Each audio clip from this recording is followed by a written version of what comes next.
Целта е през последните 2 години, 3 де-факто от 23-та, като го броим, целта е било там, където ние сме в дисбаланс, всъщност да се засили максимално, да ни заболи прекалено, да ни разтърси до такава степен, че да нямаме опция да продължаваме да съществуваме по начина, по който сме съществували до момента. Настръхнах. Както казаха, да бъдем достатъчно смели в това да погледнем в себе си. Това означава да се изправим пред страховете си, да осъзнаем кое в живота ни е форма на бягство. Страха се неутрализира през активност. Докато ние стоим статично в състояние на някакво неудовлетворение, страховете нямат нищо друго да правят, освен да се увеличават. Да. Ако не можем да се справим сами, е добре, препоръчително е да потърсим външна подкрепа, помощ. Има достатъчно специалисти от различни области. Всеки смята, че се познава. Не е вярно. Защото живота по този начин ни подготвяше и, както казах, периода до 14 февруари, продължава да ни подготвя да се променим по такъв начин, че да можем да влезем много по-адекватно в новата енергия, която се усеща от всички, че вече влиза в живота ни. Абсолютно. За да можем вече да си направим скок, бих казала. Защото не е качка просто. Скок е. Скок на коренно различно ниво от начина на съществуване до момента. И при всеки този скок ще бъде в различни сфери от живота. Ако все пак не знае, няма никакъв проблем. Живота по много директен, безапелационен начин ще покаже. Защото фазата, в която навлизаме сега от 15 февруари 26, а реално до 13 април на 28 година, това е период, в който ние или на практика случваме промяната,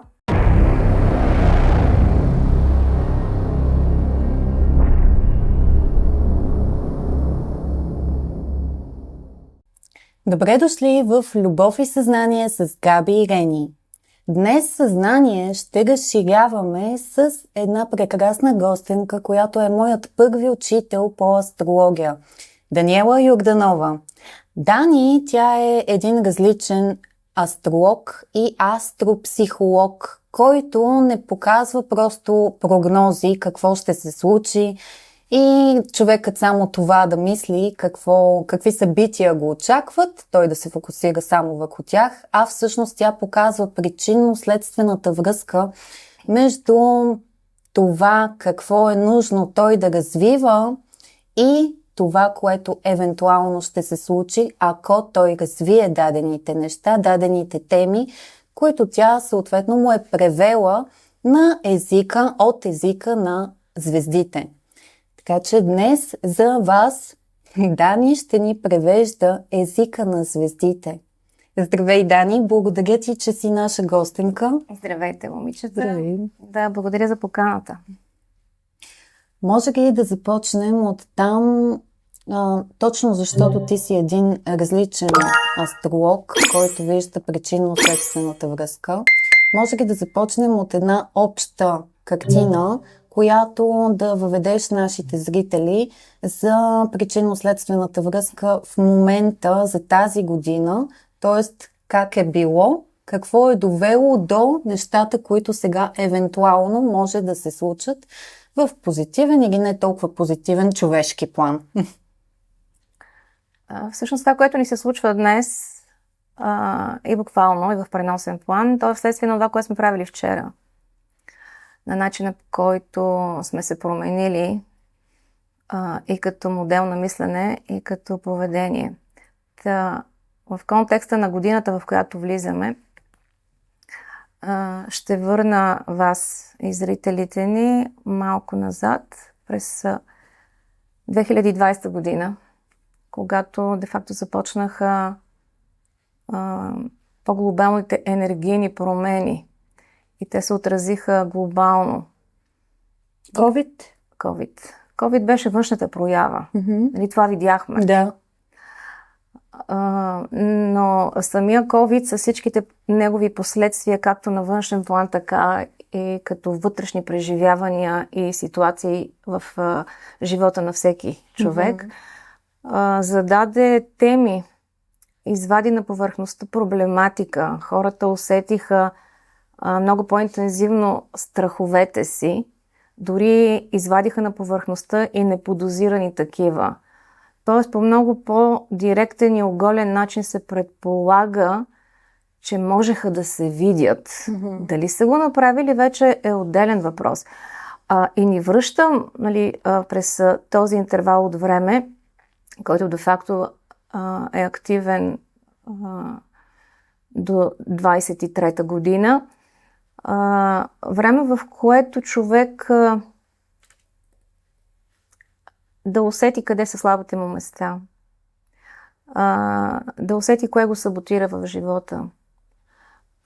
И точно от тогава беше необходимо, след осъзнаването, човек да започне да действа в посока корекция, посока на стабилизация. Защото когато много ясно и директно усещаш или виждаш къде се клатиш, къде си неустойчив или си под влиянието на някаква външна преса, ограничения или пък вътрешни фактори, които те рамкират, би трябвало да имаме ясна визия и ясна цел, която да преследваме. Каква е тя?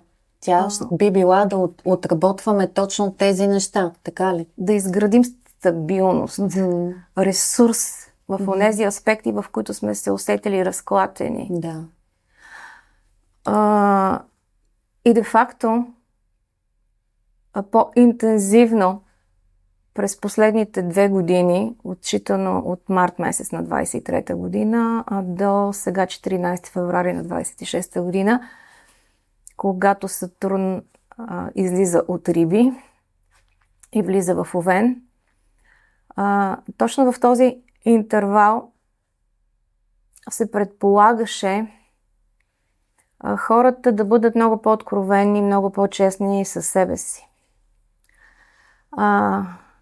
Да имат смелостта да погледнат навътре, да видят слабите си места, да стигнат до онези аспекти на личността си, които са ги саботирали или които винаги са им създавали по един или по друг начин проблем, или просто да осъзнаят, че те сами си създават проблемите в живота, които пък излизат на повърхността, проектирайки се върху кризи и проблеми в живота, без значение дали касаят личните взаимоотношения, колегите, работната среда, здравето, отношението с децата. Именно през последните няколко години, както казах, реално 23-та година, сме в режим, в който всеки човек, който е усетил проблематика, напрежение, стрес, липса или някаква криза, изреждам в кои области, лични взаимоотношения, проблеми с родителите, проблеми с децата, проблеми с здравето, проблеми с работата. Здравето не се сещам дали го казах. Това са основните проблематики, които се активизират винаги в живота на човека, когато нещо е в дебалансирано състояние. Тоест, имаме ли проблем там, означава, че е необходимо да се вгледаме много искрено и истинно в себе си, за да преценим какво не е коректно в живота ни. Дали е свързано с наши лични качества или с начин, по който действаме. Ако не можем да се справим сами, е добре, препоръчително е да потърсим външна подкрепа, помощ. Има достатъчно специалисти от различни области, за да може всеки да си намери неговия специалист, нали, човека, на когото вярва, за да може той да му даде обективна обратна връзка. И човек наистина първо да разбере, след това да осъзнае кое е онова, което е излязло извън релси в живота му. От друга страна, както казаха, да бъдем достатъчно смели в това да погледнем в себе си. Това означава да се изправим пред страховете си, да осъзнаем кое в живота ни е форма на бягство, къде имаме сериозен дефицит, къде пък имаме прекалено голямо излишество. Да. Защото в баланса, в живота, осъзнаваме или не, винаги се движим към баланс. Т.е. живота ни движи към баланс. И когато в дадена ситуация или по дадена тема ние сме в определена крайност, това означава, в смисъл, прекаляваме. Ще дам пример. Прекаляваме с много работа, непрекъснато. От понеделник до неделя. Това означава, че в живота ни има дефицит на нещо. И то сериозно. А дефицита е обратно пропорционален на размера на това, в което прекаляваме. Точно. Компенсираме. Компенсира се. И това е форма на баланс, не здравословно, в смисъл това е изравняването на живота. Изкуствен баланс. Да.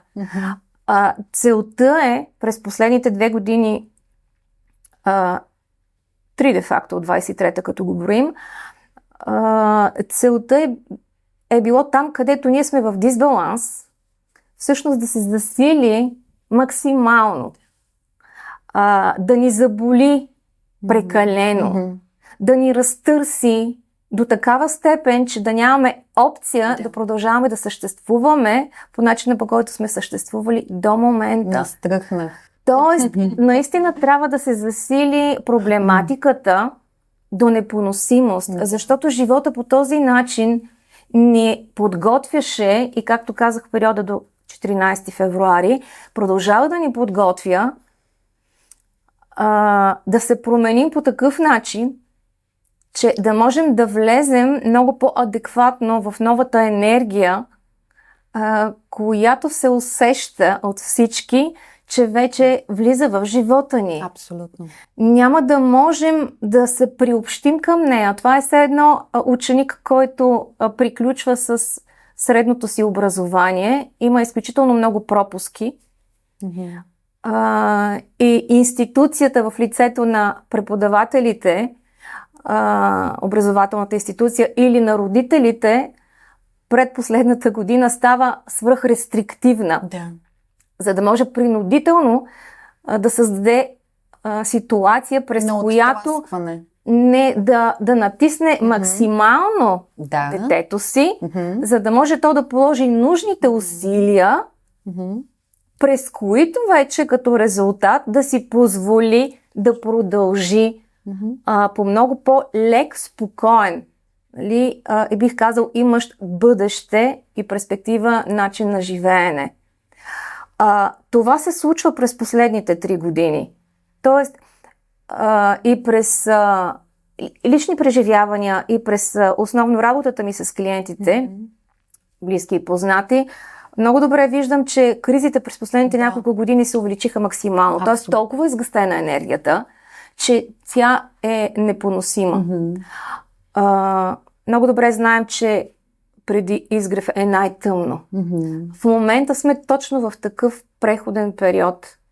И имаме избора или да погледнем на ситуацията като нещо много драматично, нещо много ужасно. Това е гледната точка на ученика, който все още функционира през ролята на дете. Тоест, без да поема отговорност за собствения си живот, очаквайки нещата да се случват лесно и наготово по възможност. Някак си е така. Да, или да заемем позицията на възрастния, на осъзнато отговорния който човек. случва нещата.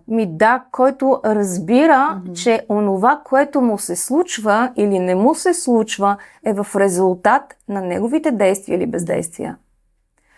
Ние сме факторите в собствения си живот. И от тук нататък избора, кардинално, който взимаме и който живота ще ни постави да изберем, ако до момента не сме се ориентирали в каква посока да тръгнем, е как ще продължаваме да живеем. Да. Като наблюдатели на собствения си живот или като пълноценни участници. Аз мисля всъщност, че изключително много хора усетиха наистина тази енергия, за която ти говориш, този натиск, усетиха и страховете си, разбира се. Сега, доколко хората са се вгледали наистина в себе си, това е под въпрос. Не знам колко са, да ги са много, но при всички случаи усещат. Поне аз имам такива впечатления, че от това, което ми споделят и клиенти и познати, че усещат определено натиска и напрежението. Да. Може и вие да напишете, ако искате, в коментари, вие как сте усетили този период до момента. И също не забравяйте да се абонирате за канала ни, защото по този начин помагате за неговото развитие. Кажи ни сега всъщност този преход, точно където е и залеза. Него, как ще се справим с него и какво е нужно сега да направим, наистина, все пак, за да се справят повече хора по малко по-лек начин? Ами да действаме. Так, добре. В смисъл, нужно е да бъдем активни участници в собствения си живот. Нужно е, както казах, някакси да оставим на заден план страха. Но за да можем да неутрализираме страха, защото той няма така, нали, с пръчка да го изчистим от живота си, страха се неутрализира през активност. Докато ние стоим статично в състояние на някакво неудовлетворение, страховете нямат нищо друго да правят, освен да се увеличават. Да. И затова целта е активност. Препоръката е да се започне с онази активност, която е най-лесна. Давам пример. Ако човек има неудовлетворение в работата и иска да промени нещо там, но все още вътрешните му блокажи му пречат или външната среда в лицето на близки хора, които не му съдействат и не го подкрепят, то тогава нека да направи друг тип движение. Нека да започне да спортува, да задвижи енергията си. Това веднага ще увеличи тонуса, заряда, самоувереността, желанието да продължи да движи и в други аспекти от живота си. Или да се запише на някакви творчески групи, да учи нещо. Няма значение да направи нещо, което е форма на инвестиция в него самия. И тази инвестиция, освен че ще разшири социалния му кръг, но ще му позволи да развие ресурси, опитности и качества, които да са му полезни да направи тази стъпчица. Защото ако анализира индивидуално всеки човек, какво ми пречи да направя стъпката? Какво ме блокира? Какво е естеството на страха, което ме държи закотвен? На базата на този въпрос би трябвало да си отговори, или поне да се постара да си отговори чисто рационално и прагматично. Страх от еди какво си. Не умея това. Не мога да отида в непозната среда, защото многоточие. И тогава да си зададе въпроса, отново продължаваме с въпросите към себе си. Какво ако направя или ако потърся някакво съдействие, ще си облегча този страх. Ще го неутрализирам и това ще облегчи процеса и някак си ще ме освободи. Страха няма да е толкова блокиращ. Абсолютно. При някой това може да бъде, хайде заедно с приятел да го направя.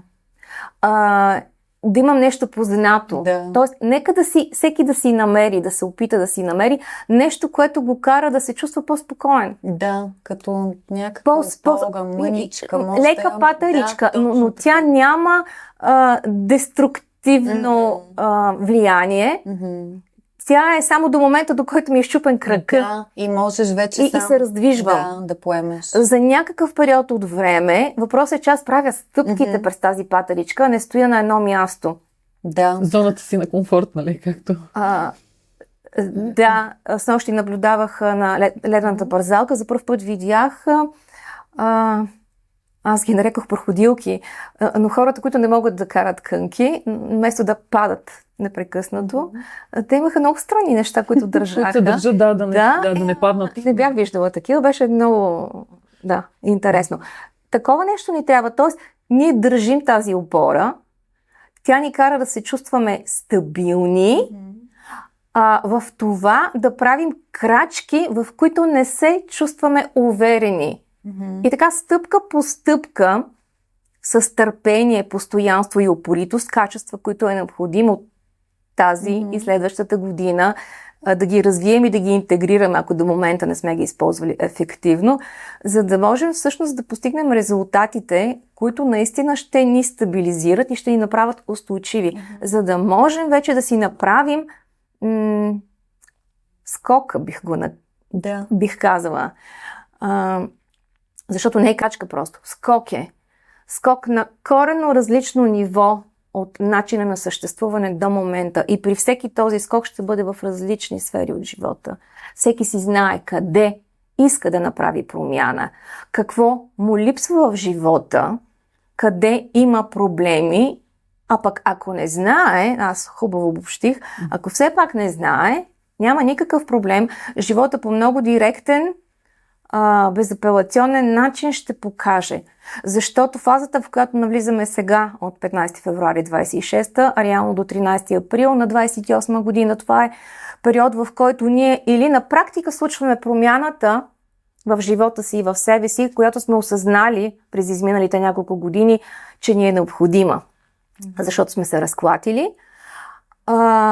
И това движение през този период от време ще води и до бързи резултати, защото енергията е бърза. Това е енергия на Овен, което означава, че имаме директна причинно-следствена връзка. Правя, случвам. Няма да има нужда от това да изчаквам. Тоест хората, които по принцип не са много търпеливи и искат бързи резултати, ще бъдат облагодетелствани от тази енергия. Радвам се. Защото реално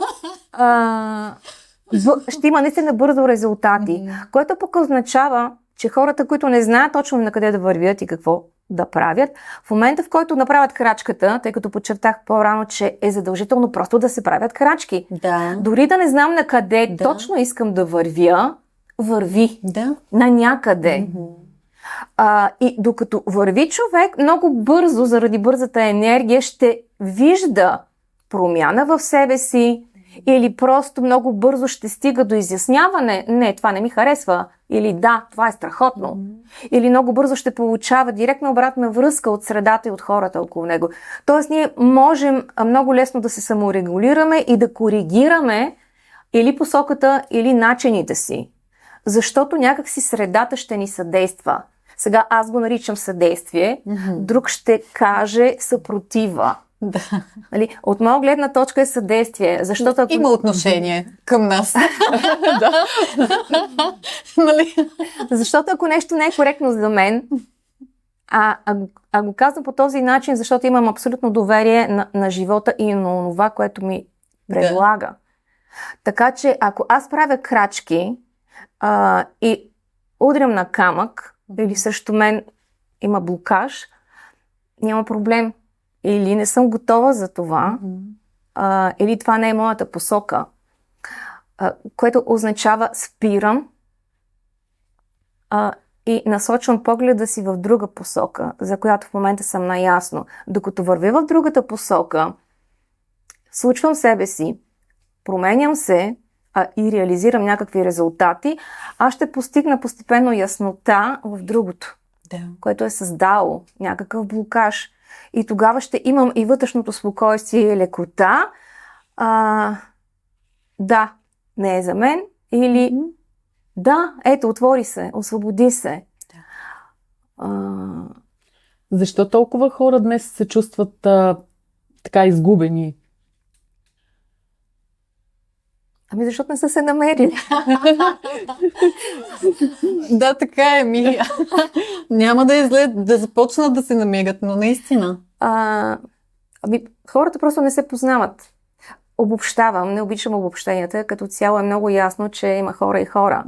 Но наистина в момента и формата е такъв и няма как глобално Хората не се познаваме. Слагам и себе си в това число. Смятам, че цял живот сме в режим, докато сме живи. На това да виждаме нови аспекти от себе си, от личността си. Да. Да растем, да се променим и да се усъвършенстваме. Супер, да. И реално нивото на запознанство с себе си, ако мога така да го нарека, е различно при различните хора. Колкото по-малко се познаваш, толкова по-дисоцииран от себе си. И като цяло не се чувстваш свързан с себе си. Което означава, че ако аз вървя, връщам се в началото на разговора, ако аз просто вървя, правейки нещата, които обичам, нещата, които ме изграждат, развиват ресурсите ми, карат ме да се чувствам щастлив човек, удовлетворен професионалист, т.е. грижа на абсолютно всички нива за мен самата. Тези стъпки, които правя към себе си, всъщност ме приближават към яснотата, коя съм аз от една страна. От друга страна, когато постигна все пак определено ниво, е задължително да се вгледам, да поискам, ако трябва, от мнението на хората, които ме познават в близост, за това, коя съм аз или какво те виждат в мен. Дори да не го искам, ако съм в близка интеракция, без значение дали защото работя цял ден с човека, защото партньора е до мен, защото детето, родителите, близките приятели, те са тези, които ще ми дадат обратна връзка. Може да не е директно с думи, ще е през поведение, ще бъде през ситуации, които или ще ме зарадват, или ще ме напрегнат. Но всичкото това нещо е информация, която ми е изключително полезна, за да мога всъщност обективно да преценя докъде съм стигнала. Аз си мисля, че в повечето случаи чрез ситуации, защото градивно мнение и обективно мнение малко хора дори имат смелостта да кажат, да изразят. Ма то не е нужно. В смисъл, Точно. не е нужно аз да съм обективна в това, което ти казвам. Това, което е препоръчително да изследваш как реагираш на това, което ти казвам. Именно, да. Така че аз мога да ти кажа пълна глупост, която е абсолютно нерелевантна за теб, но ако тя стигне до теб, т.е. ти се разстроиш или провокирам някаква друга негативна емоция в теб, това означава, че съм ти полезна. Да. Така че този е смисъл, винаги, когато човека отсреща, защото ситуацията е ясна, но когато човека отсреща провокира някакво емоционално състояние, това е енергия, която ти се подарява през този човек и която целта е да те движи напред.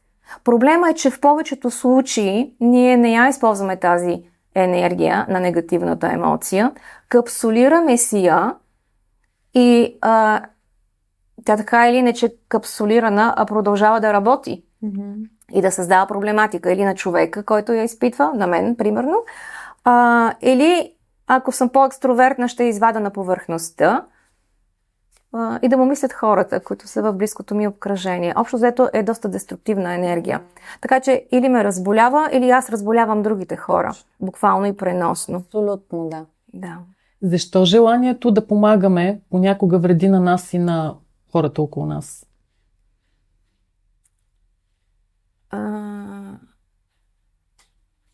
Много неща могат да се казват по темата. Не знаем как да помагаме. И защо са, и какви са причините, поради които помагаме. Тоест, некоректно влизаме в помощ. Присъства ли тази енергия на помощта по деструктивен начин и по позитивен сега в 2026? Да, изключително. Защото в крайна сметка една от основните теми, тъй като се активизират изключително много кардинални теми, кардинални от гледна точка на това, че са свързани с много базисни аспекти от живота на всеки човек. И една от темата е, Овен все пак, първия зодиакален знак, аз и другите, аз и ти. Да. Как комуникираме, как присъстваме. И всъщност даването и получаването е между мен и теб. И така ми е по-лесно, когато си говориме и си визуализираме, а не абстрактно, да го говоря по темата.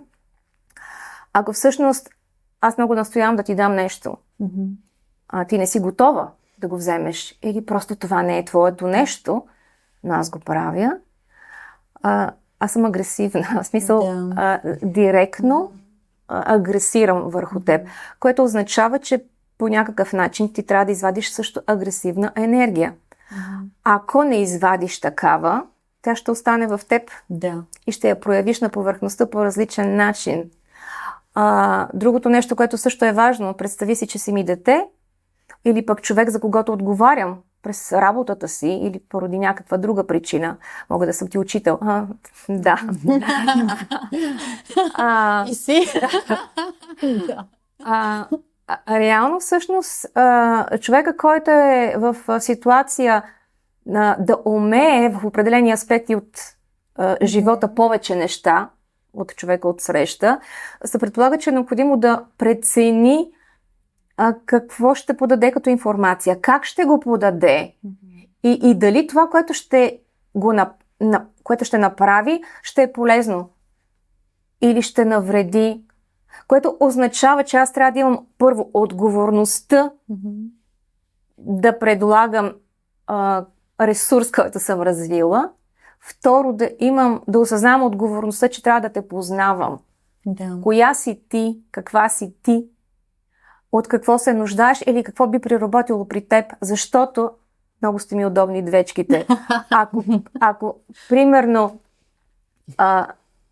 да си представям, че сте ми деца, много сладко. Ако при теб искам да постигна резултати в училище, познавайки характера ти, и ще преценя, че е необходимо да те вложа в режим на конкуренция. За зрителите да кажа, ти си Овен. Така. Конкуренцията, ти е необходима, защото това ще те стимулира, просто ще те освободи, ще те извади от режим на заспало състояние, просто ще се мобилизираш. Докато теб, земен знак, телец, това по-скоро ще те блокира. Ако те вкарам директно в среда, която е провокативна, ще влезеш в режим да се събереш, да се покриеш и да се потиснеш. Което, какво означава две деца, едно и също желание, като цел, която да търсим. И среда, ситуация, Всичко е еднакво. Подходът трябва да е коренно различен. Абсолютно. Защото това, което на теб ти влияе добре и те движи, теб ще те забие. И обратното. И от тази гледна точка, понеже след това ще говорим и за глобално, и за енергията, и за зодиакалните знаци, няма нещо, което просто да го дефинираме като това е добро. Между другото, интересното е, че аз вече съм на етап, в който не ме стимулира конкуренцията, а моето лично, не знам как да го изразя, моето лично просто... Вътрешният ти огън. Вътрешният ти огън. Това, възможно ли е такава промяна при овните, при Овен, нали? Като бях по-малка, дете и така, бях състезателка по шах, няма как, обичах конкуренцията. Ти все още си? Състезателка по шах, не точно, но няма бивш шахматист по принцип. Но сега вече е различно усещането ми. Това е коректната посока, в която се движи енергията, защото необходимостта от непрекъсната конкуренция или по-скоро, ако това е единствения стимул, който ти влияе в живота. Това е общо дето нездравословно, защото те държи в режим на много мъжка енергия. На много агресия. Абсолютно. Аз не казвам, че мъжкият принцип е вреден. Напротив. за да успеем в нещо, каквото и да е то. Обожаваме мъжкия принцип. Не знам какво искаш да кажеш. Не се разбира. Така. Зависи. Въпросът е, че за да може човек да функционира пълноценно и да постигне баланс, а ние се чувстваме силни само когато сме в баланс. Наистина силата е в баланса. А баланс е в силата. Е необходимо ти като овен, наистина казвам като овен, защото срещу положния знак са везни, символа на баланса. Необходимо е да интегрираш повече спокойствие, повече хармония, повече красота, бавно темпо. Една от темите по принцип на огнените знаци тази година е заради този Сатурн в Овен, а и Нептун там, разбира се, е по-скоро да оберат огнения елемент, защото те така или иначе по принцип си я носят тази енергия, този заряд, тази спонтанност и понякога и прибързаност. Сега целта е да се заземите, да укротите темпото, да станете меки, нежни. Осъзнати, щях да кажа. И това също. Сега... Ма на къде повече? Нали? По. Да си ходим тогава. Не. Продължаваме. Да станете по-устойчиви, по-стабилни. Тоест, едно много качествено заземяване. И от друга страна, дълбочина в емоцията. Не говоря за външна експресия, защото огъня вади, нали, като фойерверки на повърхността, най-различни емоционални състояния. Говоря за дълбочина на преживяването, за вътрешни процеси, които текат по такъв начин и в такава посока, че те ги държат огнените знаци в режим на спокойствие. Нали, това би било чудо по принцип за огъня. Преекспонирам в момента. В смисъл трудно е. Но това е идеята. Периода, в който навлизаме, е всеки да се фокусира в това да изгради опит по темите, които не са налични в живота му или са му по-трудни. Така че през думите на стихиите, в огъня да вземе от водата и от земята. А пък земята да активизира огъня, да се задвижи. По принцип земните знаци, Телеца, Девата и Козирога, е необходимо да се задвижат в онези аспекти от живота си, в които са изключително статични, блокирани, пасивни, избягващи, изолирани, депресивни. Това са крайните състояния, в които биха могли да изпадат представителите на земната енергия, защото те имат склонността, нали, като земя, общо взето да не мърдат. И тъй като казах, че е време, в което да се предизвикаме, да активизираме такива качества и енергии в живота си, които не са ни толкова присъщи. Да. Както и да звучи, целта е да излизаме от зоната си на комфорт, да ни е трудно. Но то нали винаги е била такава целта. Каква? Да ни е трудно. В смисъл да излизаме от зоната си на комфорт. Хайде не това, нали, да ни е трудно. Да опознаваме себе си. Това го казваш ти? Да, винаги. Ти мислиш така, чудесно. Да, това е моето мнение. Нали, че целта е непрекъснато да сме в режим на движение, на пътуване към себе си, към другите. Като говорихме за свързване, нали, защо темата на годината е така, една от темите е свързана с даването и с получаването. Ако аз не познавам себе си и собствените си нужди, ако аз не познавам теб и това, от което се нуждаеш ти, няма начин да изградиме отношения, които да са пълноценни. Да. Важно е през правилната грижа за мен, затова казах, че условието е да се познавам. Искам да обясня в детайли какво означава да се познаваме, защото когато говоря с клиентите си, и не само, всеки смята, че се познава. Не е вярно. И уточнявам какво имам предвид. Да познавам от какъв тип динамика се нуждая, колко количество сън, колко време за работа, какъв тип работа, спокойна и статична или динамична. Тоест да наблюдавам как тялото ми, енергията ми, емоциите ми реагират на това, което изборявам в момента. Това е живота ми. Каква храна ме зарежда и кое е онова, което всъщност сваля енергията ми. Кои са контактите, които ме подхранват и тези, които ме блокират или ме напрягат по някакъв начин. Крадат ми енергия като крайен резултат. Ти ще кажеш по няколко думи за всеки един от знаците в следващата част. Очаквайте.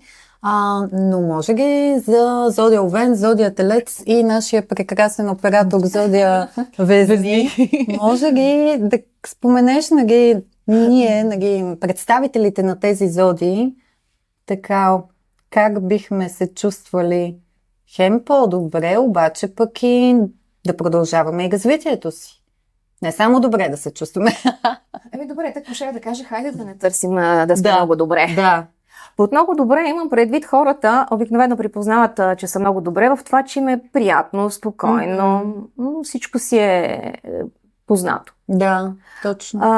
Ако това разпознаваме като много добре, няма да ни се получи, няма да ви се получи. На овните няма да им се получи и не само на тях, да са спокойни, не са единствените.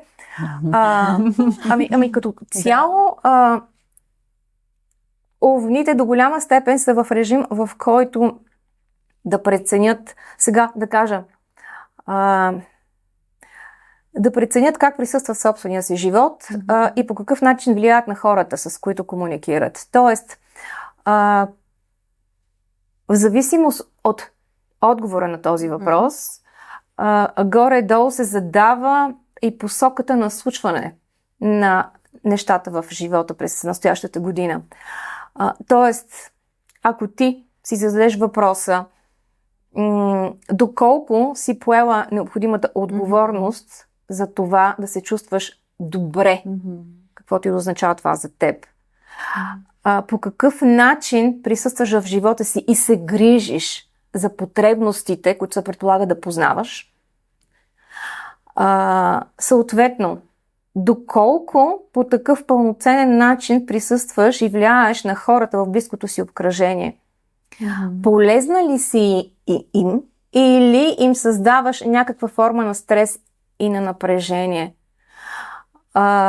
Сега това, което говоря за овните, в момента всеки без значение от зодиакалния си знак може да си го препознае като обща динамика. И тя е тази, кой съм аз, как присъствам в живота си, виждам ли себе си, виждам ли пътя си, знам ли каква е целта ми, прекъснал ли съм всяка форма на негативизъм и деструкция по отношение на семейството си и на рода си. Тоест, отработил ли съм травмите, болките, които нося в себе си. Това става въпрос за абсолютно всички. Това за абсолютно всички. При вас овните е още по-концентрирано като енергия и като изискване.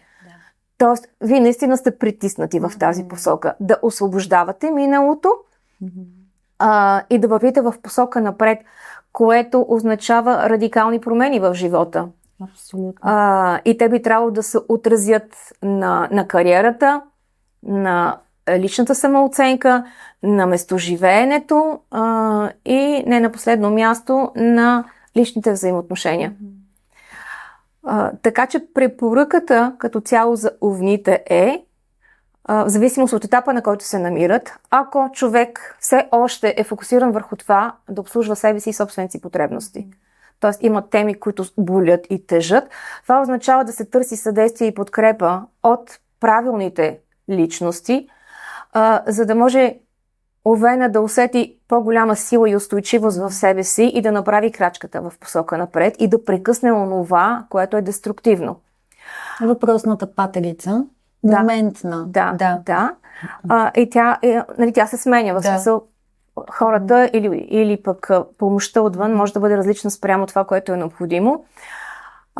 Хората, които от зодия Овен и глобално всичките, които се усещат достатъчно устойчиво стъпили в живота си, имат ясно обособен център и като цяло се грижат пълноценно за себе си. Те би трябвало вече по адекватен начин да започнат да присъстват в живота на другите и да им дадат онова, което могат да предложат, да ги движат посока напред. Това е тема, която може да се активизира през последните 3 години, или като идея, или като първоначални стъпчици. Въпросът е да се продължава в тази посока и човек да развива този ресурс в себе си. Минавам на Телец, защото просто нямаме време. Абсолютно. Знам, че можеш дори само за овни. Ама аз цял ден мога да си говоря само за един зодиакален знак. И той, между другото, и Деси е Везни, само на Ценко, коя зодия е де-факто? Не се сещам. Ценко, коя зодия си? Да. И да, ще пропусна най-вероятно доста неща, но при Телеца това, което е необходимо да направи, да си зададе въпроса по какъв начин се грижи за здравето си, здраве в глобален аспект.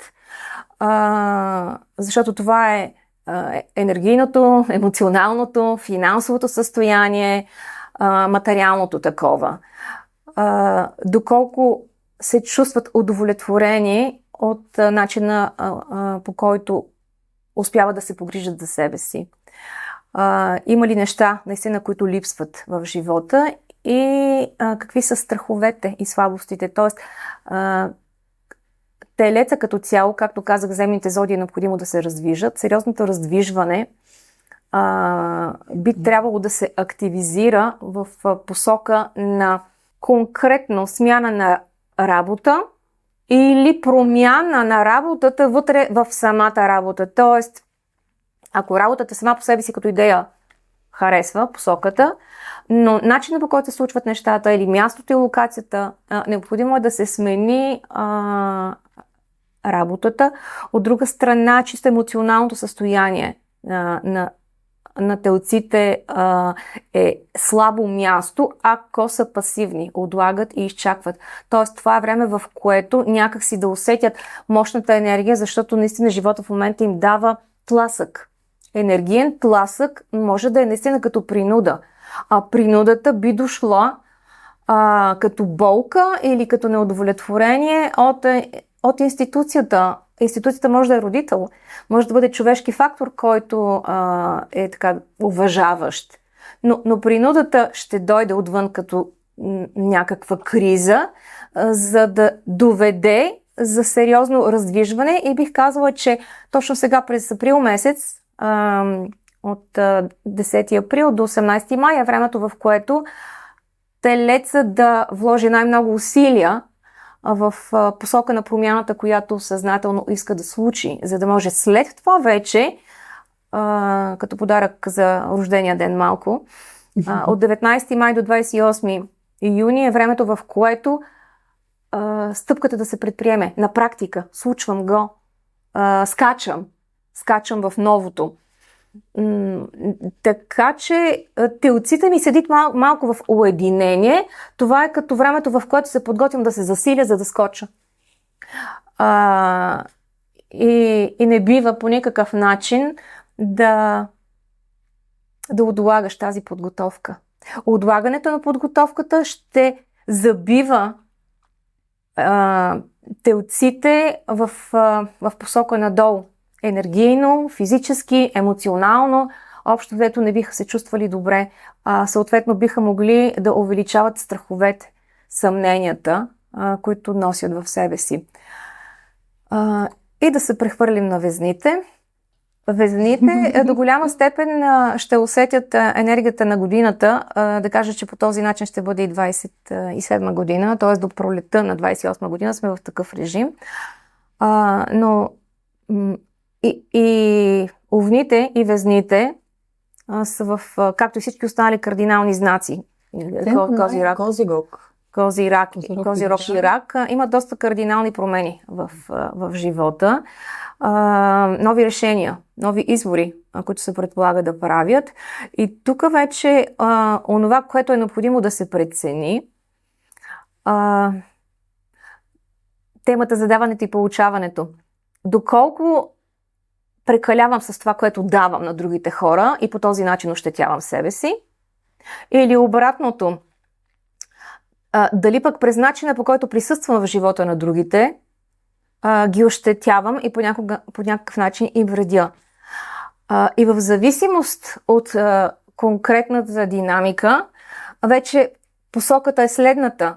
Тези, които са се прераздали и са останали без ресурс, имат нужда от зареждане, е необходимо да се освободят от отговорности и от работа, там където това вече започва да ги ощетява, защото наистина биха усетили здравословни проблеми. Съответно, това може да стане като преразпределяне на отговорности, като намаляване на работата или просто оптимизация на работата по такъв начин, че да има повече свободно време, което да се използва пълноценно. Както и накъсане на взаимоотношения, дори предполагам, каквито и да е било, да са те дори годински, приятелски. Всичко, без значение дали са човешки фактори, дали е начин на живот, работа, приятелски взаимоотношения, което води до изчерпване, е необходимо да бъде променено. Дали ще бъде през категорично приключване или просто по-ясно поставяне на здравословните граници. Кардиналните знаци, просто границите е нещото, върху което е необходимо да работят, защото те или ги няма, или са прекалено тесни. Всеки трябва да си установи кое е валидно за него и в каква посока да коригира. В този ред на мисли взаимоотношенията седат като тема, което означава, че везните, които нямат партньори и до голяма степен са успяли да балансират живота си и да функционират в преобладаващо в такъв режим, и ако искат, разбира се, партньори, защото това също е много важно, те биха могли да изградят взаимоотношения, които да бъдат изключително устойчиви и стабилни във времето. Взаимоотношенията могат да не бъдат лични, те могат да бъдат бизнес взаимоотношения. Въпросът е, че могат да градят през свързаността.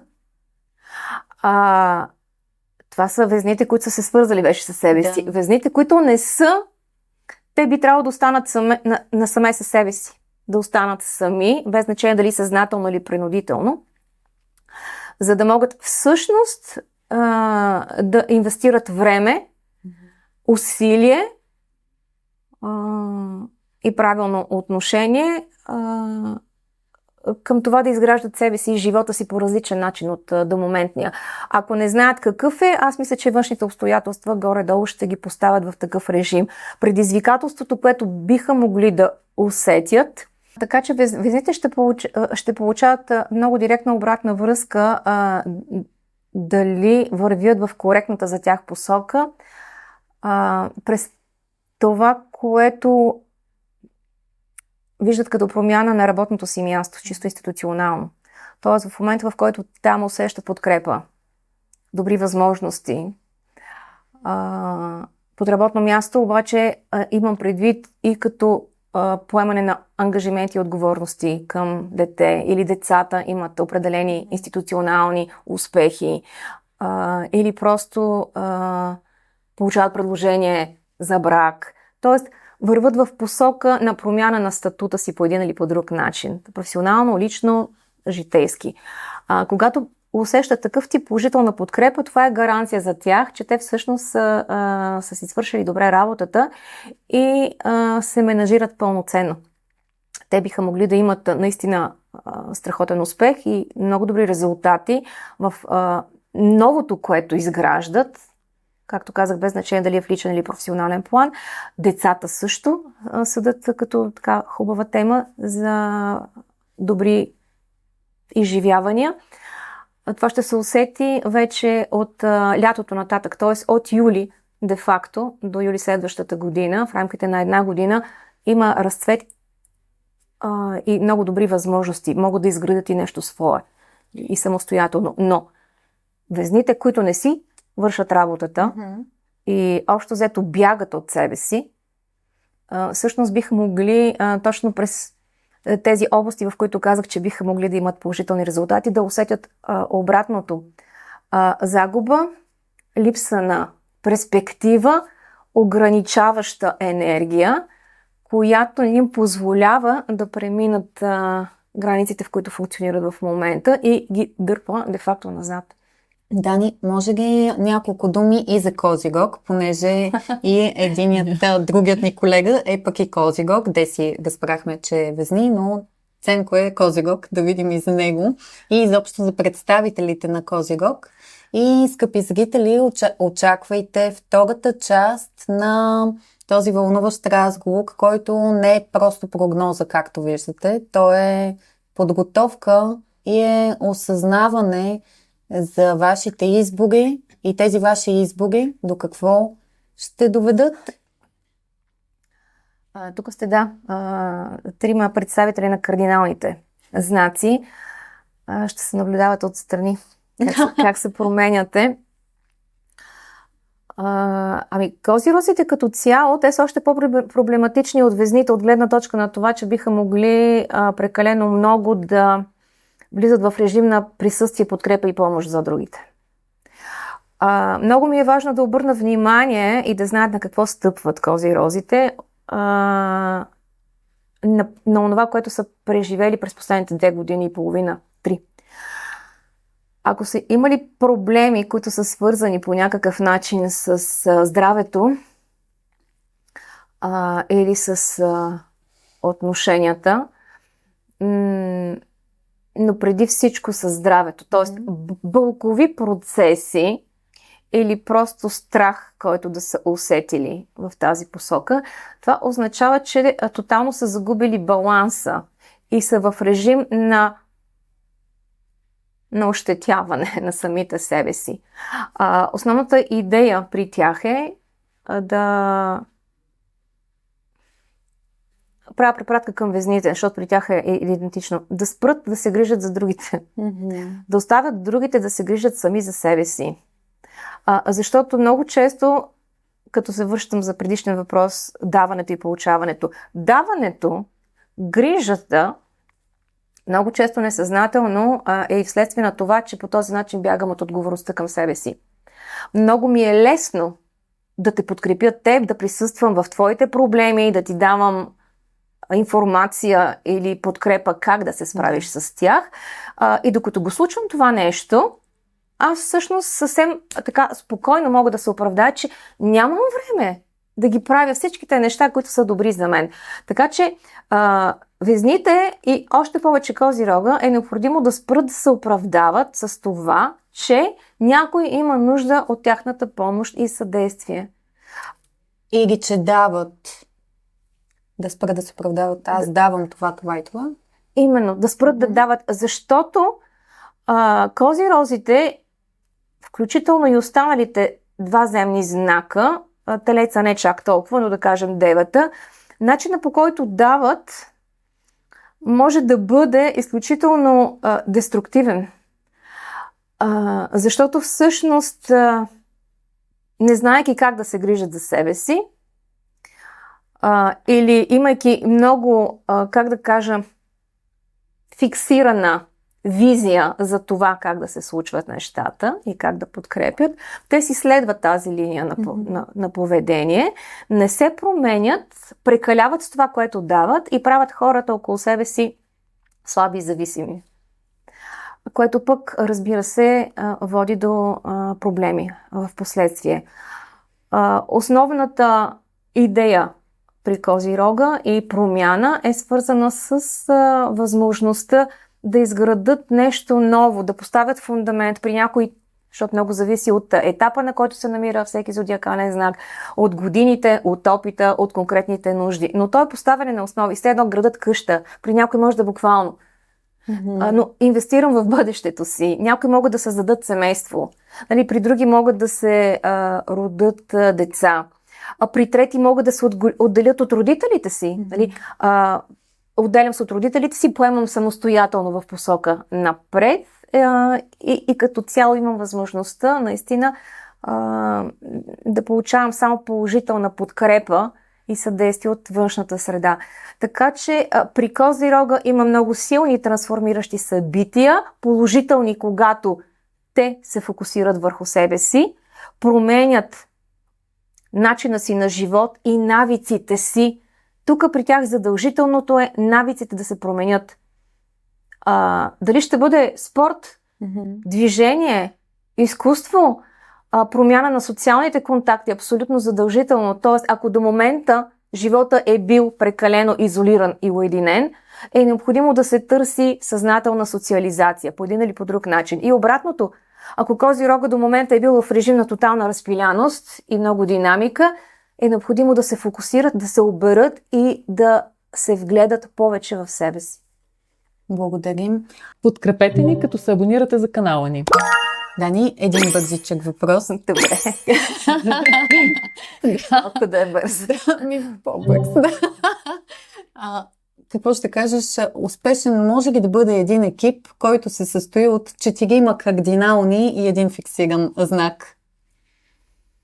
Горки е фиксиран. Знаех си, че това ще кажеш. Горки е фиксиран. Общо взето така. Много шефове, много мощна, силна енергия. По принцип, разбира се, може да бъде изключително. Тя е под прикритие. Да, точно под прикритие, да. Може да бъде успешен екипа от кардинални личности, стига тези кардинални личности на жаргон да не си ги мерят. Тоест, всеки да присъства в тази обща картинка през авторитета си, през усещането, че може и че се справя. Да. И когато всеки си знае стойността, това носи едно овладяно и подплатено в дълбочина спокойствие. И той стои в екипа присъстващо. Супер. И подкрепящо. Подкрепящо, да. Да, четем си мислите.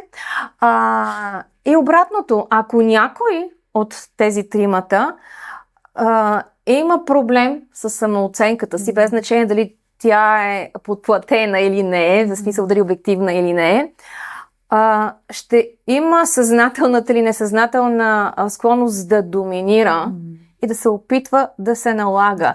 В което по принцип няма нищо лошо. Т.е. това не е лошо. Нито едно поведение не е окей. Не е проблем. Да. Това е окей. Вярна грешка, да. Идеята е останалите да знаят как да използват това. Защото когато има провокация, т.е. когато ти се опитваш да ме натиснеш, по този начин ми позволяваш да проверя собствената си устойчивост. Да. Тоест, ако ти не си на мястото в себе си, аз до теб, ако също не съм, аз си мисля, че съм, ще бъда провокирана, ще се дестабилизирам и това ще провокира криза, която би трябвало да ми отвори очите, поне на мен, защото ти трябва да си се усещаш, че си зле. Но, ако аз всъщност стоя устойчиво, това е когато все едно родителя наблюдава как детето му е в някаква силна негативна емоция. Не влиза и той в нея, се предполага, ако е адекватен родител. Така че Мисля, че разбрах. Да. Телеца в цялата ситуация, нали, да кажем какво прави. Всъщност кардиналните обичат да задават какво да се случва. Това така. Кардиналните са си лидерите, носят го в себе си, искат го, стремят се. Неподвижните, фиксираните знаци, какъвто е телеца, и да кажа кои си останалите фиксирани, това е лъва, скорпиона и водолея, те са изключително устойчиви и като цяло са личностите, които могат да изведят едно нещо до край. Т.е. като хванат идеята, подчертавам обаче стига да я искат. Не е в състояние нещо да ги накара на сила. Да. Просто дори и да го свършат до край, то няма да е хубаво. Така че телеца стига да вярва в това, което прави, може всъщност да създаде структура, да даде плътност на всичкото това и да ги сплоти. Защото това е много хубава, качествена женска енергия. Женската енергия, глобално говоря в момента, е тази, която е лепилото. Тя е свързващия елемент.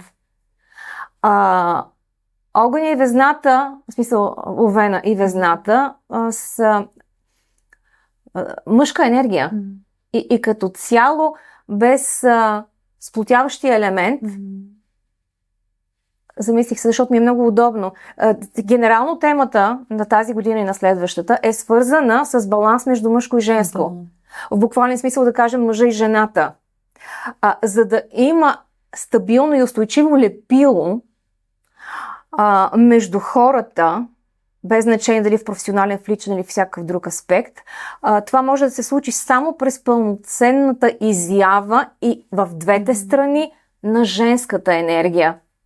Ако ние присъстваме в живота си през мъжка енергия, която изисква утвърждаване, конкуренция, доминация, чисто професионално да кажем, че това понякога често води до резултати, но до един момент.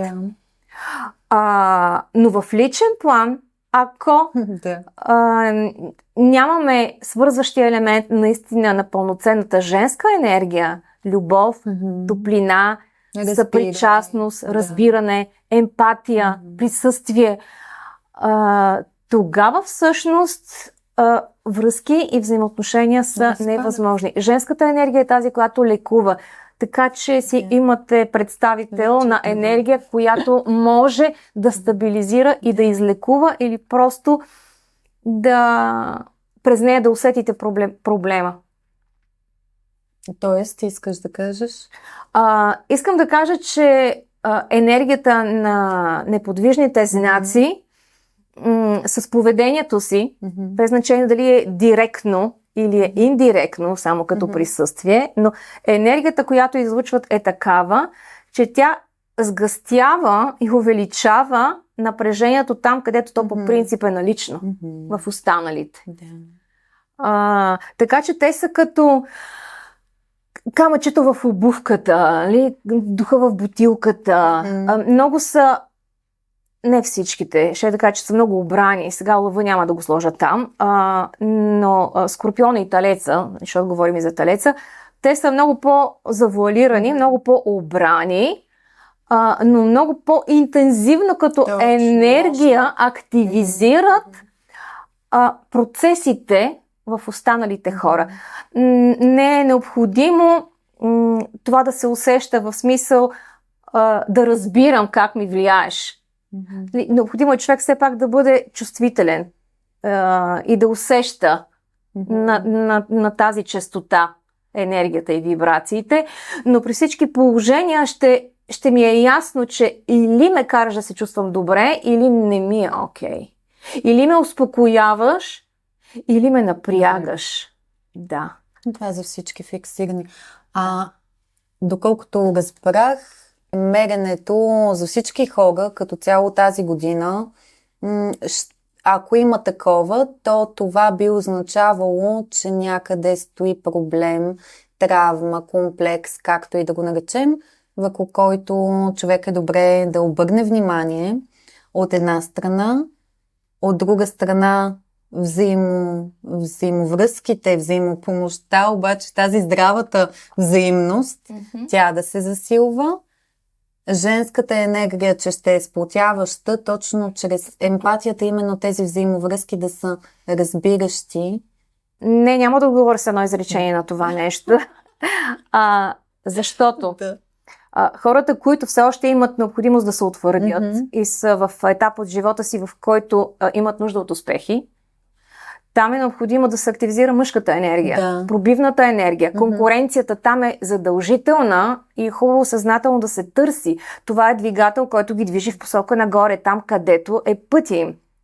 Хората, които са се утвърдили и се усещат удовлетворени, тук е необходимо, ако не са интегрирали женската енергия, хубаво е да я познават, да я припознаят, да искат да я извадят пълноценно на повърхността, тогава всъщност ще дадат много по-качествен продукт.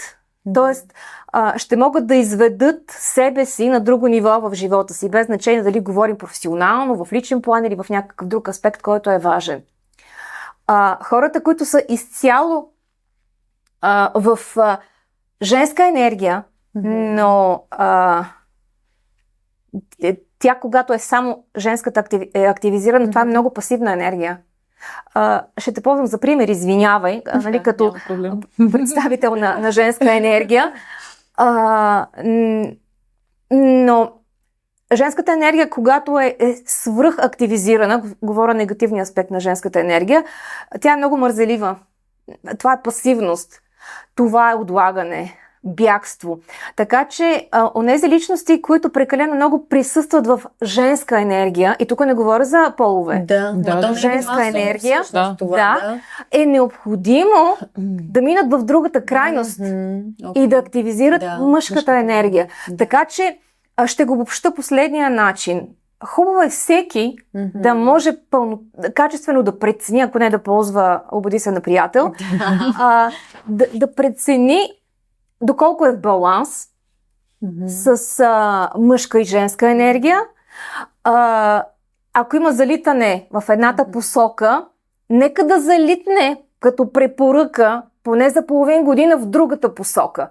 За да може за по-кратък период от време да навакса, да компенсира това, което го има като липса, за да може след това да търсим от есента и преди всичко следващата година вече центрирането.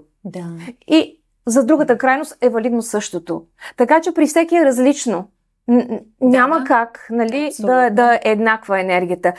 Глобално, че се търси баланс. От нас като отговорност зависи да преценим къде и в какво, по какъв начин губим баланса си. След това просто трябва да се коригираме. Много ти благодаря. Беше удоволствие за нас. Дано да ви е харесал този епизод. Напишете в коментари, припознавате ли се някъде от тук споменатите теми и зодиакални знаци. Разбира се, последвайте ни и до нови срещи. Чао! Чао!